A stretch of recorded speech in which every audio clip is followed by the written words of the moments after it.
So I want to read you guys a little poem that I actually wrote, and I want to talk about the meaning behind it, and I think that it's actually very relevant. And so, for a modern person. And so I think by listening in, I think you're going to learn a little bit something. And it's actually I I like the story a lot. It's set in the Wild West era, but it's something that's kind of timeless and it's something that anybody could use. All right. And so the poem is called Dust Delirium. And I'm going to read it now. The cold sets in, the dust, whirly hurling. Sun dips sub-horizon, marooned cirrus. Scorched earth, burns, burns, burns. A tent, a mule, a man. Coyotes amok, earth jitters, sand airborne, eyes closed. Cocked gun, primed rim, smoked skin. Coyotes afar, sky, earth, unison. Moon dust settles, blissfully cold, dusk gone. Water mold, rawhide on. Sun melts the mesa, climbs down its walls. Dust devil stirs the silhouettes. No tent, no mule, no man. Tiles of charred sand, like cracked adobe. Lonely yucca, drained, dry. A memoir to the rain. Movement atop the mesa. Haze, mirage, armadillo. Dazed, in rage, Amarillo. Crazed, many days no Rio. Sun at zenith, roars, burns. Earth in ruin, rumbles, cracks. Cibolero, mule, armadillo. Boiled calcium brass. A memoir to the man. The cold sets in the mesa. Cool, aged meat. Seed, sprouted neat. Frail, yucca leaf. Moon at zenith, immense, quiet. Rocks settled, shaped, cut. Man, mold, propagule. Croc, life propagates. A memoir, the creation of which many stay justly far away. Plenty will just say today, okay, I ain't fiction for gunplay against nature's wild ways. So few grasp its beautiful gaze, fewer yet dare dance in its rays. For none elect their fate, but a self may be found with a simple shape, like a shadow in the ground. Okay, so I'm not expecting that you guys got everything from that poem. Like any old poem, it is kind of, I'm trying to cram a lot of things into a relatively short story. But there is a story, and I want to try and cover it to if you guys want to listen, right? Or if not, then you can jump out of this here. But I think you would want to enjoy hearing this, okay? Because there is actually a lot of things to learn here. I think it was for me the idea of writing this poem was actually, and it's my first poem like that I'm writing free willingly and not like for a school project. But I wanted to write this because I actually, it's something I've been thinking about for a while. And I wanted to make it into a story. And I thought a poem would be a perfect way to do that. So, yeah. So the title is Dust Delirium, right? And it is because it's a person that is becoming delirious from all the dust, right? The desert, all this dirt and grime. But anyway, so it starts out with the cold sets in, the dust, whirly, hurling, right? So we're talking about the cold setting in, but the dust, it's still whirly, it's still hurling. So there's some cold setting in, right? And we're going to talk about that. So the sun is dipping sub-horizon, so it's going underneath the horizon, right? It's just now dipped just sub-horizon. And so we're in dusk, right? And then there's a maroon cirrus. It's a red cloud, is another way of saying it, but it's a specific type of cloud. But it doesn't matter too much. Then the scorched earth. So we're talking about a place that's so hot. It's like it is scorched, right? The surface has been singed off. It's like coal. It's, black and burned. And that's also what I'm saying, right? I'm saying burns, burns, burns. Because everything is burning. Everything is on fire. Or maybe not even necessarily on fire. It's more like if you're outside and in the summer and there's asphalt and you're running on the asphalt with your bare feet because it's so goddamn hot, right? And you're trying to get to the nearest shade because the asphalt is just melting your feet, right? It's the same idea. It's burning because maybe it's not on fire, right? It's a dry place, so why would it be on fire? There's not really anything. There's probably no life there. It's completely dead and desolate out there. And then we see a tent, a mule, a man. So there's a tent there, and inside is the man, and he has a mule. So we're introduced to the man, and he's actually quite important to the story. So then after that, we hear coyotes amok, earth jitters, sand airborne, eyes closed, cocked gun, primed rim, smoked skin. So there's still chaos, right? The dust is whirly hurling. It's burnt. The scorched earth burns, burns, burns, right? And the earth is jittering from the coyotes that are running amok. Sand everywhere, and he's closing his eyes because he probably can't see anything because of all the sand, all the chaos. So he shoots his gun to try and get him away, or he cocks the gun, primes the rim, and then it's smoked skin. So he hits one of the coyotes. The rest of the coyotes afar, they're away. And then sky, earth, unison. So everything kind of becomes one now. And then moon dust settles. I don't want you to think about it as moon dust, like necessarily from the moon, but the moon is coming up over the horizon. And what more is that the dust on the surface of Earth is kind of lifting, in a sense, almost like as if the moon has some sort of magnetic power, right? And so the moon dust is lifting off the ground, but it's also settling. It's settling in the air, floating, almost as if the gravity has been turned off from them.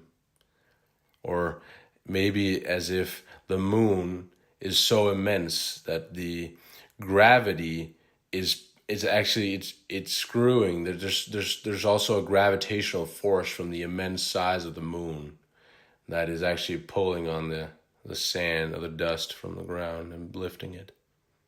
But it becomes blissfully cold. Dusk gone. So the dusk is gone. And now it's blissfully cold. The moon dust is settling. Sky and earth is unison. So the dusk is gone. And as the dusk disappeared, it also became quiet. And it's not just cold. It's like blissfully cold. It's like almost as if it's like he gets a break, right, from all of this. And it's now blissfully cold. All right. And then his water is moldy, water mold, rawhide on. So his water has just become moldy. So imagine this, you're in this place where there's dust and there's dirt and grime, and now everything is settled, but your water, everything that you're trying to live off of is still trying to kill you. Everything out there is just so inhospitable. And then, obviously he puts his rawhide on because this is the first time we kind of see that he's a hunter of some sort, right? He could have also bought the rawhide, but that's also another thing that he could have done, but that's not really relevant to the story. And we're going to hear more about this guy later on, right? So anyway, he puts his rawhide on. It's kind of a way to signify that he's going to sleep now, or at least to try to keep warm from the blissful coldness that is on the outside of the tent. So then the sun melts the mesa, climbs down its walls, right? So the sun is coming up again. It's coming up over the horizon. And if you can try to picture this in your head, the sun is coming up from the horizon, and the first thing that it hits, the rays from the sun is hitting the mesa. That's the first thing that we see, is that it kind of starts, melting. That's what I'm saying. It's melting the mesa. It's like, imagine the power from this huge ball of fire, 150 million kilometers away from Earth. The immense size of it, like constantly in rage, and it's just hammering down on the first thing that it sees, and that is the mesa, right? The mesa, because it's taller than the rest of the desert, and that's the first thing that the rays from the sun hits. And then I wanted to kind of portray this, because I'm saying climbs down its walls. It's almost as if the sun has become part of the mesa, and now the sort of rays from the sun almost look like it's the sun, make the mesa look like it's the sun itself, because it's melting. It's so hot. I want you to imagine that, the heat. And now it's climbing down the walls because the sun is rising, right? Slowly it's climbing down, and the light is reaching shallower and shallower parts in the valley, right? And so then the next thing is the dust devil stirs the silhouettes. So what kind of silhouettes are we talking about, right? The dust devil is a form of a small tornado, but it's also another way for me to signify that chaos is coming back. Okay, we're back. Okay, round 2. No tent, no mule, no man. So they've disappeared. They're gone, right? We can assume that hopefully it's because he has the experience of being out here, that he is long gone before the sun is here. But that's not actually quite what happens. But we're gonna read about that. Tiles of charred sand, like cracked adobe. So I want you to imagine that, like tiles of charred sand. So the sand is melted; it's become tiles, and it's charred, right? So it's almost just become big tinder block, or what are they called? Cinder blocks, tiley, right? That's crazy. Like cracked adobe, so like a primitive furnace. Has such a feeling of heat to it, right?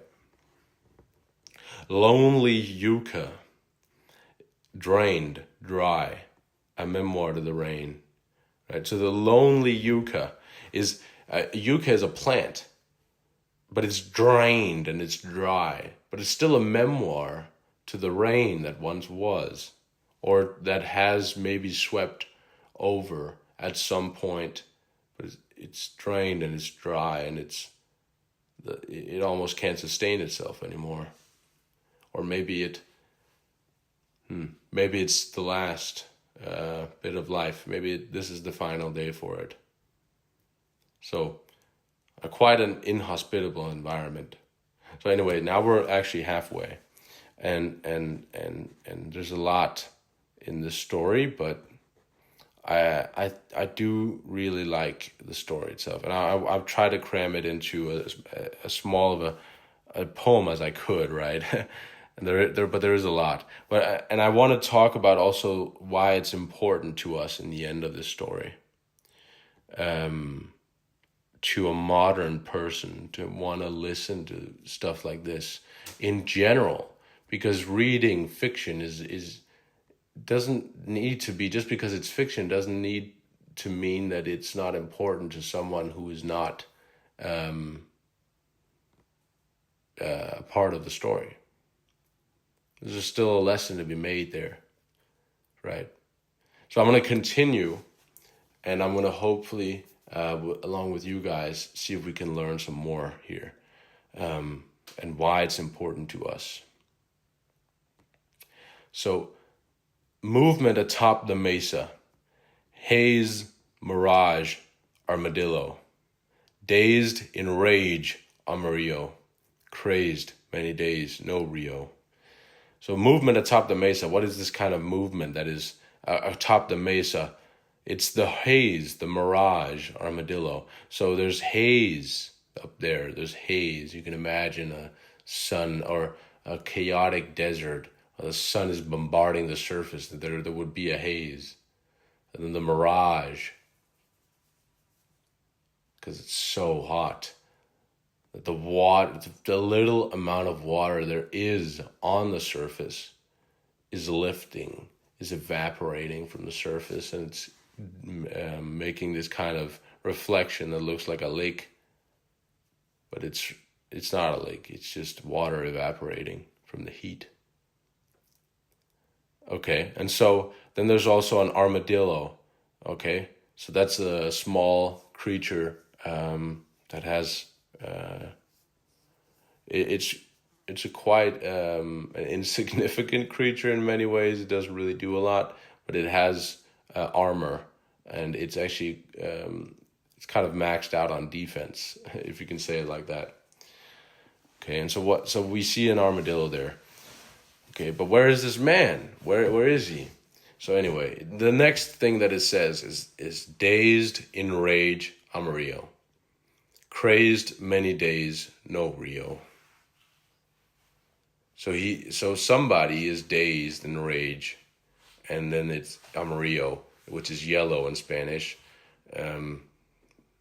Presumably, these are all the feelings, right? That this, so I'm gonna give you guys the answer here, because we're gonna see it in about three lines or so.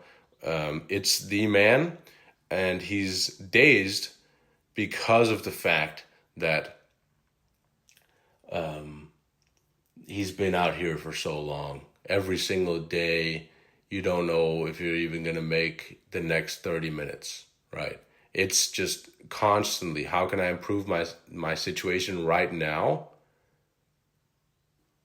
And so he's become dazed. He's kind of in a trance. Right. And he's in rage. Because why wouldn't you be? You're out here, you don't know if you're gonna survive much longer. And so he's in rage and he sees this armadillo. Yeah. And so he's crazed, right? He's crazy. He's been out here. Why? Because he's been out here for many days with no Rio. So Rio's a river in Spanish. And the reason why I'm saying a lot of this in Spanish is actually because he is a Spanish, and you're going to see that later. Okay, sorry, there was a fly. Jesus. Sun at zenith, roars, burns. So the sun, so zenith is an astronomical term used to define when some astronomical object is directly above where you are, right? It's if you take your hand and point straight up into the sky, that's zenith to you right now. So the sun is at zenith. It is literally at its highest point during the day. It is smashing the earth, okay? It's saying sun at zenith roars, burns. It is roaring. If you could imagine the sound the sun would make. This huge, vast object that is 150 million kilometers away from Earth. So vastly bigger than Earth. You can't even imagine the size. You can't even grasp how huge the sun is. And what kind of noise would it make if you could actually hear it? Because it does make noise, right? We just can't hear it. But if we could, it would probably be, imagine, right? Every time you wake up, or every time you look outside and the sun is up, or there's light out there, that is coming from one light source that is 150 million kilometers away. Imagine the amount of energy output from that thing, right? The Earth is receiving at the tiniest dose of the full capacity of the sun, right? And so that's what I wanted. That's what I wanted to kind of picture that. And that the next line here: Earth in ruin, rumbles, cracks. It's in ruin, right? It's rumbling like, right? Everything is moving and nothing can settle. And it's cracking. There's cracks. It's, you know, right. And so here, anyway, Cibolero, that's the man and his occupation.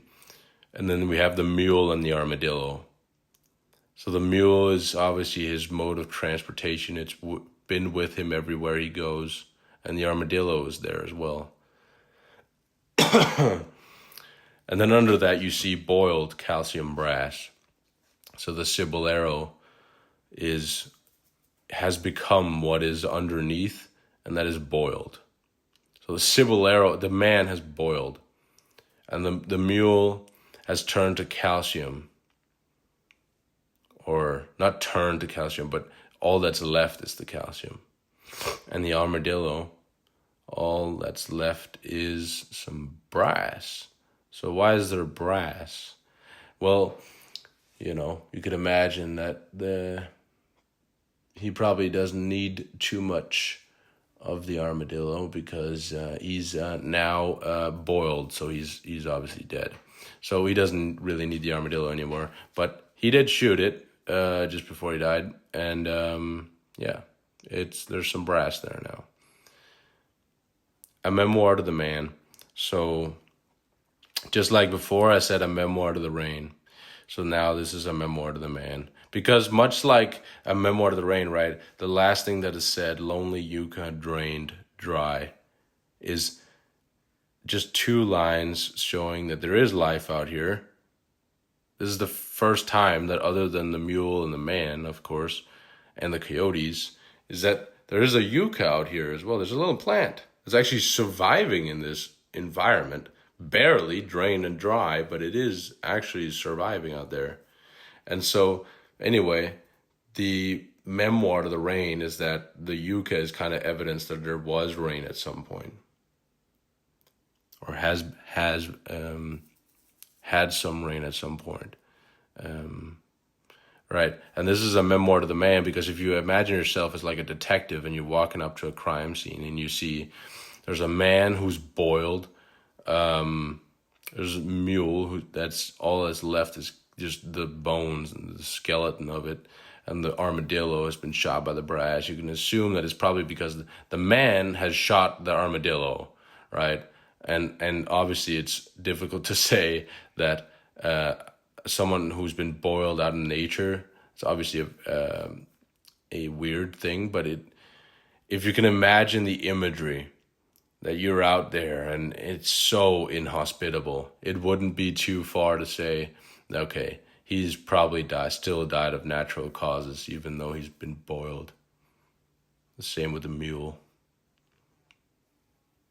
Or maybe the mule has been harvested for all that it had by maybe the coyotes or something. Who knows? But anyway, the next thing is the cold sets in the mesa. Cool, aged meat, seed, sprouted neat, frail, yucca leaf.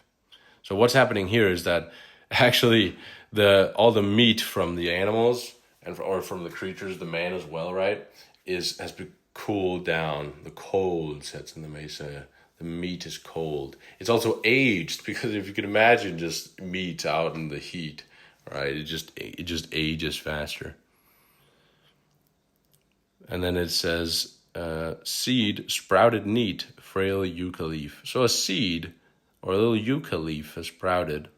A little frail yucca leaf has sprouted as the cold set. So there's evidence that not just that life is not just being taken out here. It's actually kind of coming back, and we're going to talk about that a little bit. Moon at zenith, immense quiet. So I wanted to actually kind of comment on that again. Is that now the moon is at the zenith, but this one is not roaring and burning. It's just immense. It's immense, but it's quiet. If you can imagine the moon, like there's a 50% chance that you can't see the moon right now, and or maybe even, I guess there's more like a 40 or 30% chance that you can see the moon because of the clouds and stuff. But anyway, the moon is moving around Earth, one full cycle about every month, more like every 28 days. But that's why we have the moon month is kind of the same word, is because it's a derivative of that. All right. Okay, so that's why you used to say many moons ago, and we've just turned it into months now. But yeah. So the moon is now at the zenith. What is it? What does it do to this nature around it when it's at the zenith? It doesn't burn everything. It's actually just there quietly, just looking. Just looking. If you can imagine this huge, massive object, this huge thing, that's just looking. It's just observing. It still has a force on the earth, right? As I said before, it is pulling a little bit on the dust. But that's just because it's so massive. It's not really trying to do anything, and neither is the sun. It's just there. It's part of what is nature. Like what nature is, is the sun and the moon. And what they are doing is both wild, but it's also what is allowing everything to move, right? And time is moving, even though you don't observe it if you're probably in a situation like this. Okay, and so then the next stanza is rocks settled, shaped, cut. Right, so the rocks have settled now. It's so cold. The rocks finally settled. It's not, the sun was rumbling the earth. Now the rocks get a chance to settle. And they've been shaped and cut, right? If you can imagine rocks, boulders, huge things that have been shaped and cut by the bombardment, the damage the sun has done. And then the next thing is man, mold, propagule. Croc, life propagates. So this isn't supposed to be read the same way as the other time, is that the man has become a croc, right? A croc, which like you put plants in, and you watch them grow, like saplings and stuff, and you watch them grow, or maybe even a bonsai tree. You could put it in a crock. Okay, and then there's mold, and that's turned to life. There's some mold with the man, but it's turned to life. And then there's a propagule, right? So a little if you can imagine the yucca leaf seed as kind of a propagule inside of the man, and it's now propagating, and that's why I'm saying the mold has become life. Because inside of the man that is used now as a crock for this little yucca is allowing it to live, because it's feeding off the nutrients from the man. Because obviously you don't need it no more. Yeah, and then the next is a memoir to creation of which. So a memoir to creation, right, is that it's not just a memoir to rain and to the man. Nothing is, it's not, and obviously the one coyote that was shot and everything is burning. There's also creation out here. If you could imagine that, right? This inhospitable place, but there's actually creation out there. Things are happening. Just like everything else, there is a circle of life out there. And then I say, of which many stay justly far away, right? So I'm saying a lot of people, they will stay. And this is where it gets more, more relevant to a modern person, because okay, well, what is it that makes us modern people, right? And that's kind of philosophical, but what is it that truly makes us more modern than cavemen 10,000 years ago, right? Like, what is it actually that makes us different from them? And so I'm saying it's okay that people stay justly far away from this whole nature thing and the wilderness. And then I say, plenty will just say today, okay, I ain't fixing for gunplay against nature's wild ways. So it's obviously a Western way of saying it, but it's nobody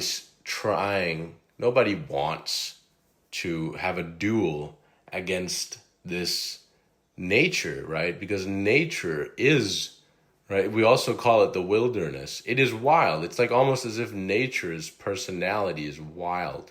Because it doesn't need to be, right? But nature has chosen to be a wild, unpredictable thing,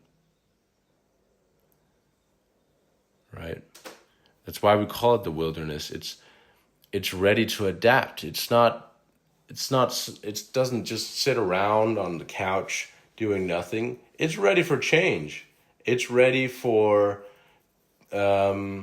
adapting in a way that allows nature to flow along with the circle of life. It's ready, always adapting, always continuing evolution and natural selection, all these things. And obviously, most people don't, when I say most people don't fix gunplay against nature's wild ways, like most people don't really want to be in a duel in general, right? With a revolver and you turn your backs to each other and then go, and then you both try to draw and shoot the other person as quick as you can. Like, imagine that against nature. Like, because you don't even know if nature is just gonna shoot you before the go, right? Like, sure, they broke the rule, but you're dead, so like, who cares? Like, what are you gonna tell them that they broke the rules? No, you're not. Like, you're up in heaven, dude. You're on to the next chapter. So obviously, a lot of people are maybe afraid of truly being in touch with nature.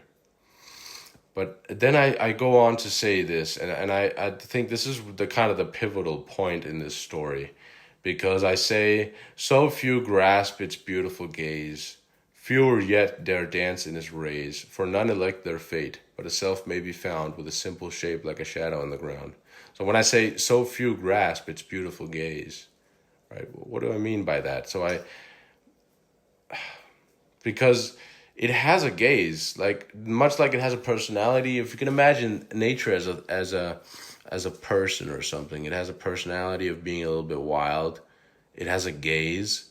It's a beautiful gaze, but it's not like a beautiful gaze that everybody will objectively say that's a beautiful way of looking at another person. Not everybody sees that it's beautiful, that gaze. Or maybe they just don't understand it. So that's why I'm saying grasp, right? Maybe they don't grasp why nature is beautiful. Because I just told you guys a horror story, right? Like about a guy out there and there's nothing and everything is dying and the sun is smashing the earth and all these things. And so why is it beautiful? Right? Like, what is it that makes this inhospitable place on earth so beautiful in a way, so fascinating? I don't think a lot of people understand why that is. And then I say, fewer yet dare dance in its rays. Even fewer than the people that grasp how beautiful the gaze of nature is, even fewer than that, they're actually dance in its rays. They're actually dare to be a part of it, of nature. Because I mean, I've tried this once, right? I was in South Africa one time hunting, and I was going alone, and I wanted to do it without experience, just because I wanted to try what is it like to be out there without an expert, and you're not on top of the food chain down there, dude. Like, there are baboons. Sure, you have a bolt action rifle, but if you're getting swarmed by a pack of baboons, you might injure one while they're running at you, but the rest are gonna tear you to shreds like a maculator. If a maculator is, yeah, I think that's the one of those paper shredders.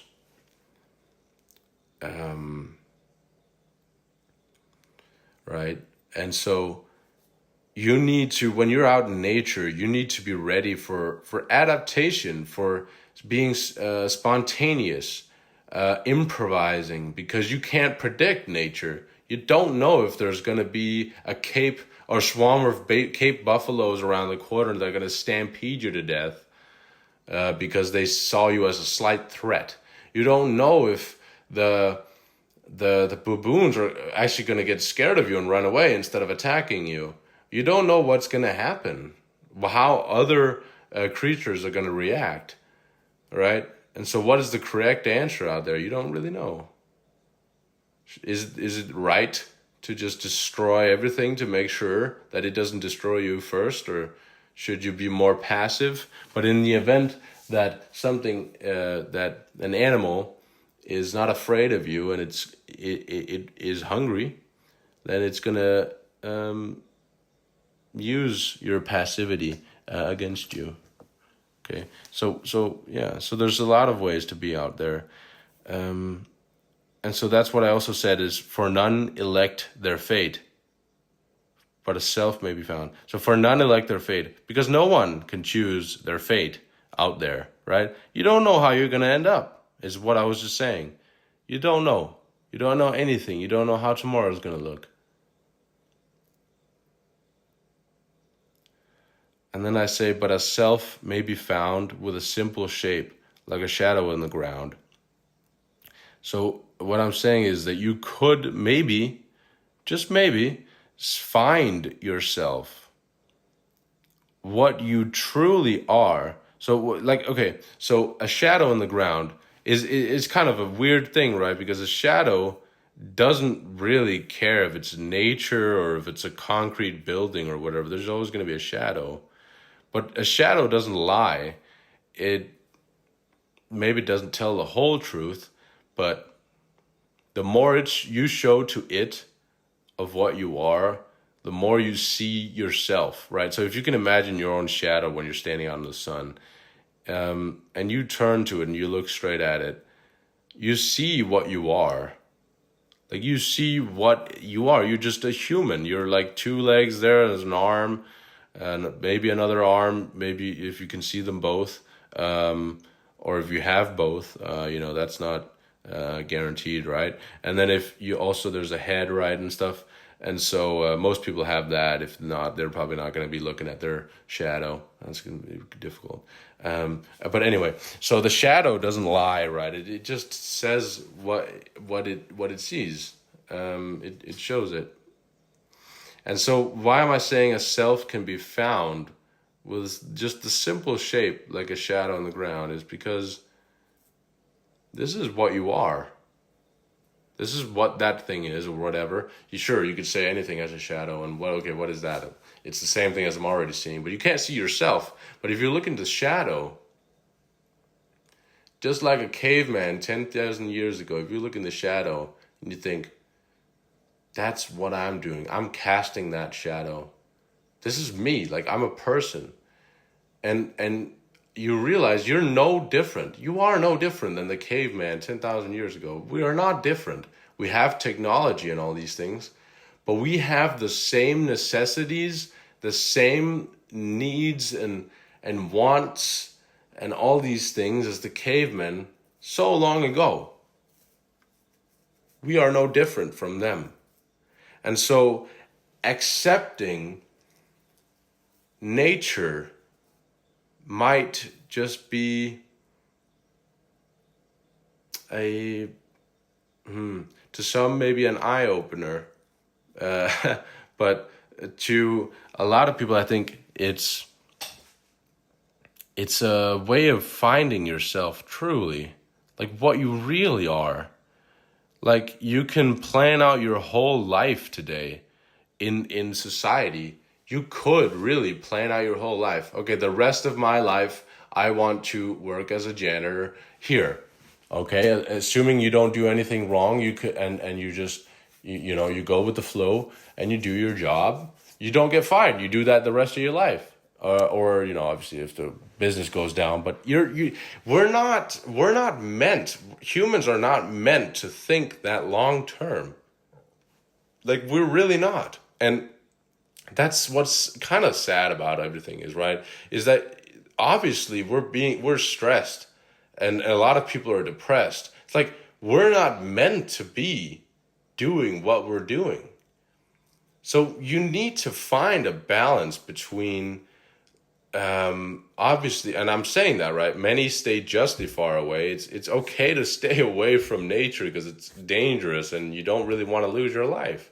But there's also a certain beauty in the fact that you don't know how tomorrow's going to look. You're just there in the moment, trying to do the best you can, and doing, yeah, what you can to improve your situation. But now today it's in modern society, it's become this, yeah, you know, this schedule, right? You don't think, I don't, at least I don't think that a caveman so long ago had a schedule for the next couple of years on what he was going to do, right? That's stressful. Imagine, you know, you make a whole ass schedule and then halfway through you fail at something, and then now you have to change the rest of the schedule because you failed at that one thing, and oh god, that means I can't be that and do that and all these things and that and little bit and all these things.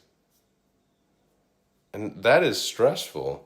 And that is very stressful to a lot of people. And it causes, I think, also FOMO. And I think it causes a lot of problems in society. Is that you don't really know who you are. You think, okay, this training plan is going to teach me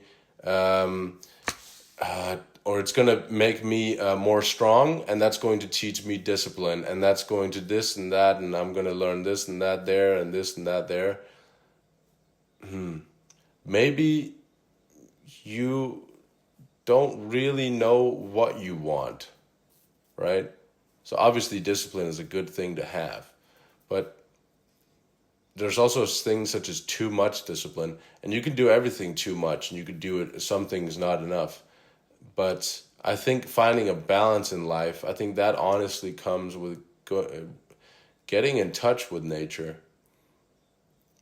Saying, okay, I'm gonna go out there, and I'm just gonna be me, and I'm gonna try to get all of these human thoughts related to society and to problems and to stress. I'm gonna take these responsibilities away from me, these things that are so stressful, because I can't live in a life where I have responsibility for 500 other people. That's not a normal thing to have, but I'm just saying, or it could be responsibility for my friends, right? If I'm a soldier or whatever, and we're in life or death situations, that is closer to the wild, right?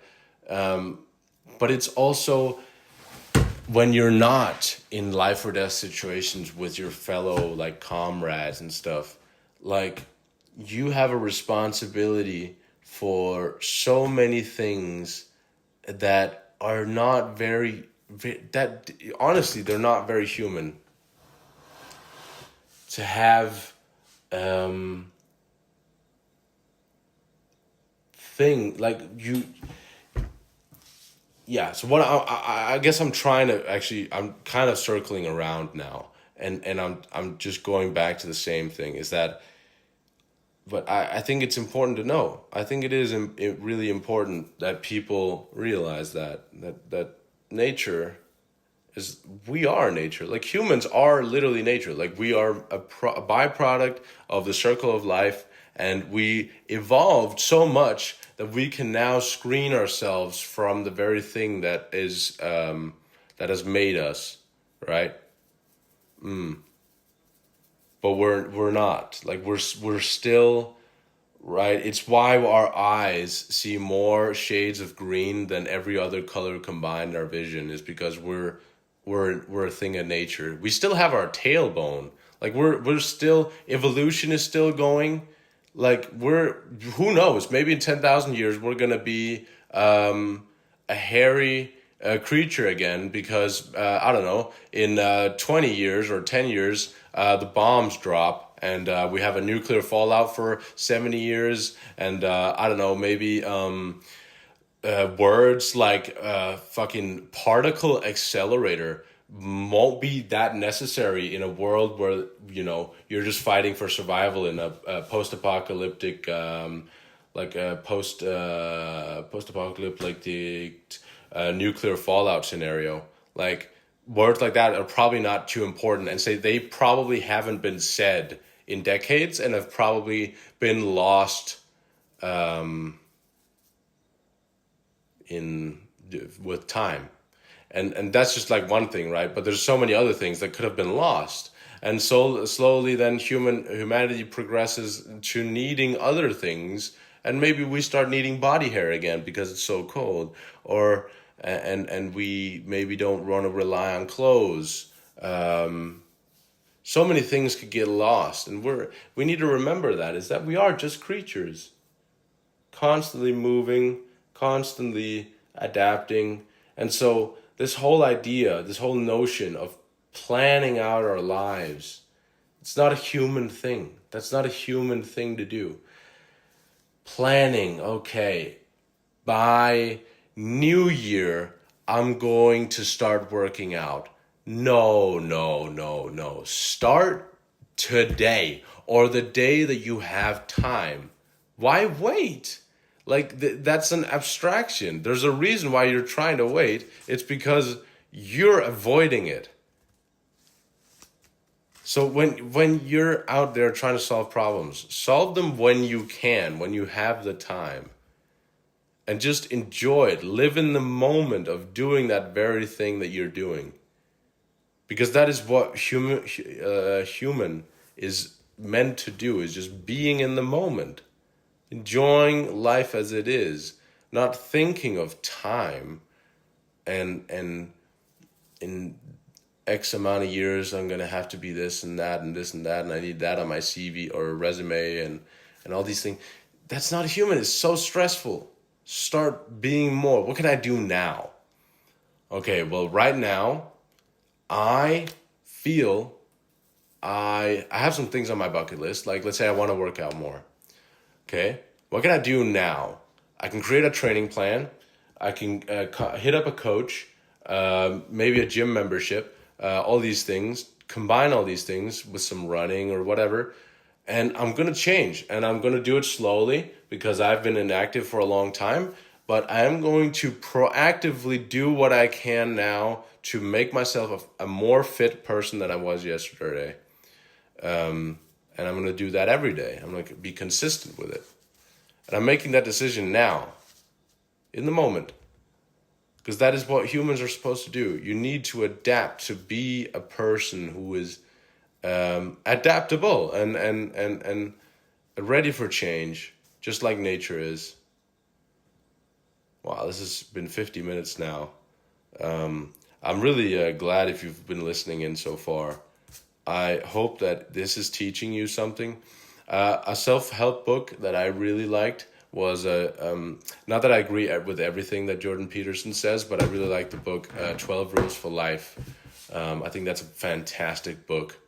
I think if you maybe you're out there, you feel like you want to change some things about yourself, or you want to redefine who you are as a person, I think that book is not far-fetched. I really, really enjoyed the book. And not only did I read it, because that's the thing about self-help books, is you can read it and then you've read it and nothing has changed, because the only thing that has changed is that you now have the knowledge from that book. Okay? So what you do with that knowledge is what makes it a self-help book. Okay? So if it is self-help, right? Like no one is coming to help you. So you get the knowledge. Okay, I have the knowledge now. First rule, for example, I believe was put your house in order before you go about changing the world. Something about that. I'm paraphrasing. But that is a very important rule. I've actually lived by that for a couple of years now. Is that I started out, I said, okay, literally said, today I'm going to change. And I started slowly, and I picked up all the pieces that I had dropped around the place. And I slowly started collecting myself. It started by literally just cleaning up my room.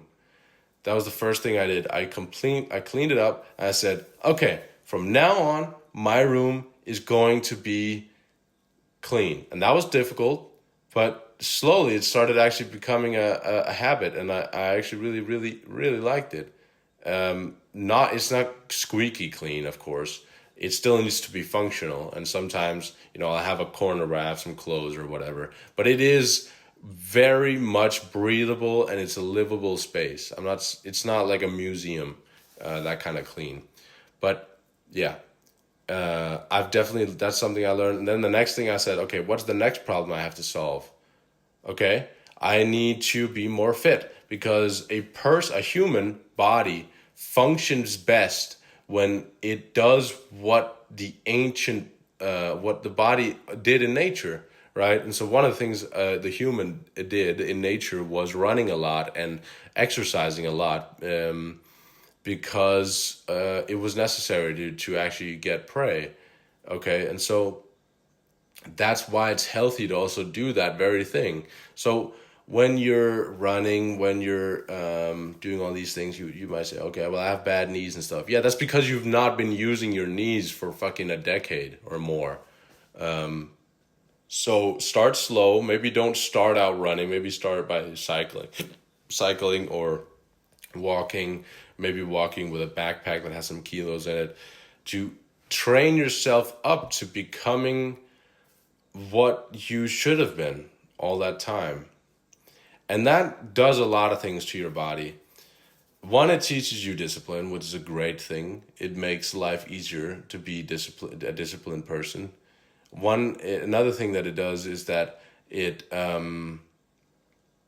honestly cleans your body. Like your lungs are going to be able to absorb more oxygen from cardiovascular training, because of the fact that you're what's it called? You're literally cleaning your body from all these blockages, and you're forcing your body to become a more effective weapon, because your body's adapting to whatever you give it, right? So when you feed it exercise, it's going to be, okay, how can I be better at this activity the next time, right? Assuming the next time is not in a couple of years, right? So be consistent about it, training up, increasing your VO2 max, and becoming an overall fitter person. Obviously, or honestly, VO2 max is one of the most important things, right? Like that is one of the most important things. But obviously strength training is a good way of avoiding injuries from running, and also way to make your body a little more toned, and you might feel more confident having a body like that. There's a lot of things you can do.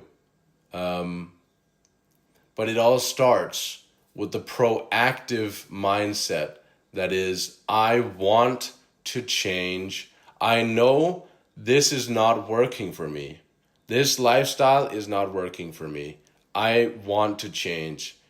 I would rather die knowing that I tried to change and still wasn't happy about the change than not doing that and living in regret, never having seen if I could have done that to make me happy.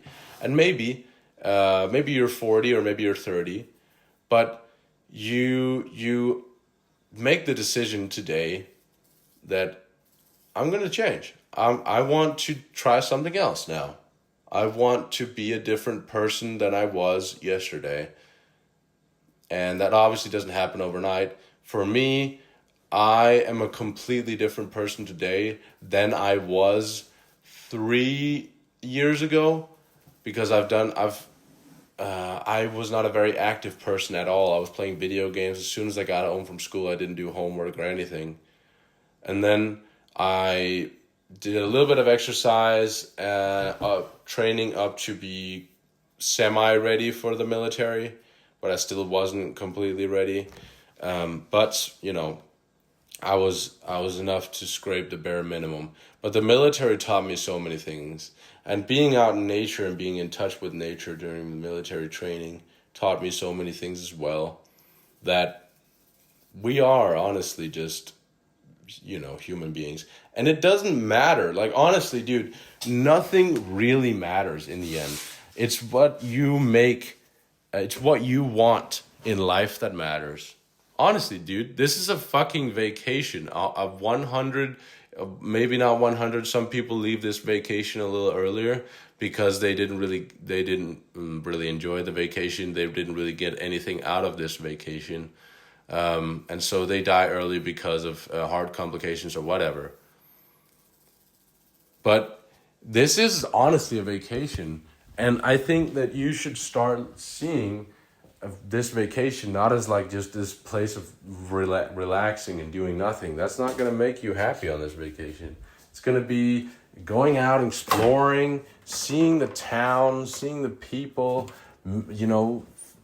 talking with people, learning new things, going out there, exploring everything, other people's views, other ways of living in this world, instead of just your own little bubble. Because nobody is saying that's the correct way of living. I mean, obviously, if you're unhappy right now, you're doing something wrong, okay? So maybe you should take a leap of faith and try something else. And I think, honestly, exercising, well, the very first thing is putting your house in order before you go about changing the world. This is the realization that you need to get a hold of yourself first before you can start becoming a role model or an icon to other people and becoming a source that other people look up to. All right. And that's a very difficult thing, by the way. Like, holy crap. I've realized that the amount of, like, I used to just make videos. I was hoping that I would get millions of views and I'd become a popular YouTuber or whatever. Or if I started running, I was hoping that in a year I'd be an Olympian runner. Or like, what? Like, dude, like, that doesn't matter. Just do what you like to do. Like, it does not matter if there are people out there who are millionaires who have lived this life and they've tried everything to maximize success, and they just end up dying not happy because they honestly never found out that life is not all of this materialistic stuff. It's really not. It's just, you're on a vacation, dude. And obviously, if you like the business that you do, and then you also do it really well and you become a millionaire at it, great. That's awesome, dude. Now you have the ability to do other things with that money and enjoy this vacation maybe even more. But in the end, it all comes down to being humble about this world and being open to seeing other perspectives, other people, how they see life, how they want to live their life. And it takes a long time to find out who you are in this whole world. And I don't know if you ever will truly see who you are. But if you're a loser, it's always easy to see that you are a loser. But if you are trying to go out there and find who you actually are. What is that you want to do with this life? That's the most difficult part. But honestly, every day trying your best, I think in one day, maybe 2 years from now, 5 years from now, 10 years from now, you're gonna look back and you're just gonna think, wow, I'm so glad I finally made the decision to be someone else and to try my best every day, but not stressing about it, not worrying that I need to be the greatest runner or the greatest philosopher or the greatest this and that, dude. That does not matter, dude. That honestly does not fucking matter at all. You're gonna die like the rest anyway. So really, just fucking live this life and have a great vacation, dude. Like this life is just one long vacation, right? Just fill it out with different things, funny things, memories, and one day when they pull the plug, dude, you're gonna have all these things in the rucksack and you're gonna think, wow, I lived a really good life. I really did. I had some bumps in the road. I had, because I've been I was depressed for 3 years, and I never searched for a psychologist or anything. But I am actually such a happy person today.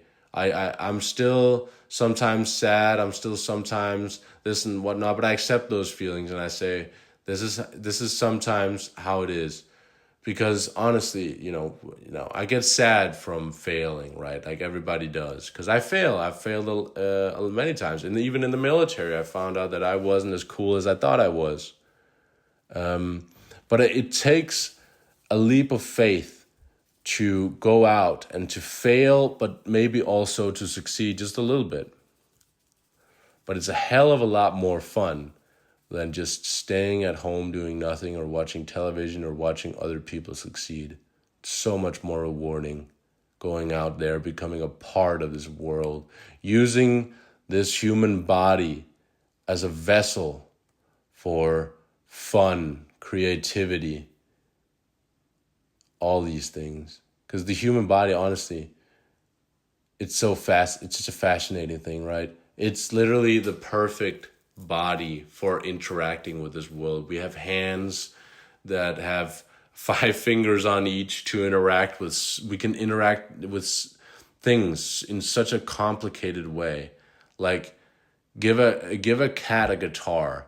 I'm not saying obviously if a cat was smart enough, maybe it would try to do something else. That if it wanted to play a musical instrument, but we are honestly built in such a perfect way. It's like literally God is just, because I kind of believe in some form of God, but not like full on. But I do believe that there is something that makes us, that gives us a reason to be here.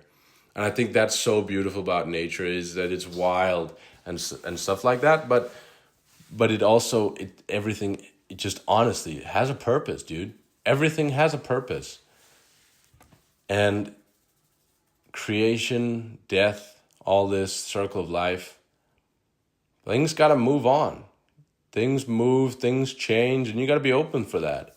And one day you're going to look back, wow, that was really 10 years ago? And instead of being sad, I was like, that was back when I had a good life. No, dude. Like, you're doing something wrong. You should be having a fucking great life right now, dude. Like, okay, you've made some mistakes along the way that has set you back, but that doesn't give you a reason to not do something about it now. Go out there. I think every day, I think, damn, it's so fucking annoying that I was depressed for that X amount of years. For those about 3 or maybe 4. And, I think back and I was like, wow, I really fucking wasted my time. I should have just gone out there, been proactive, said, I am fucking worth it. Even if I honestly didn't believe it half the time, I'm going to say, I'm worth it. I'm going to do my best today. I'm going to put a smile on. I'm going to be happy to other people. I'm going to be communicative. I'm going to be a source of positive energy. And it's so rewarding. Every time you do it, every time you find the energy to do that, it's so rewarding. And anyway, it's been an hour and 5 minutes now. I am really glad that you guys listened along to this. It was one short poem, but I think it teaches us a lot about a lot of things. That there is something to nature. Because we are a thing of nature, and no matter how much we try to hide from it, we are very much creatures, and we have necessities and we have needs. And we need to think of ourselves as, when we were born, we deserve to have feelings, we deserve to have needs, we deserve to have these things. And we're going to try and live life to the fullest with this. Because everybody is worth it. But some people get distracted by, most people actually, honestly, sadly, but honestly, most people get distracted by the way the world is built right now. But you need to find a job that is something that you like, not something that somebody else has told you to. Something that you like, something that you want to do. Start living your life as something that with things that you want to do. And sometimes, maybe you don't want to work out, I don't want to work out. That doesn't mean that you shouldn't work out. If you have a valid excuse, like I'm busy, I cannot work out today, sure, but the only person you can't lie to is yourself. You always know the truth, right? So monitor yourself from now on. Change. Become something else. Try new things. I'm really glad that you guys wanted to listen along to this. I hope that if you guys submit some comments and tell me what you think about all this. If you guys have any wise words, some philosophical takes, something, or maybe just a comment, helping other people, patting people on the shoulder, telling yourself your experiences, telling us what experience you've had so far in life, where you are now and where you want to be in 5 or 10 years. I'm really glad. I'm really, really, really happy with this.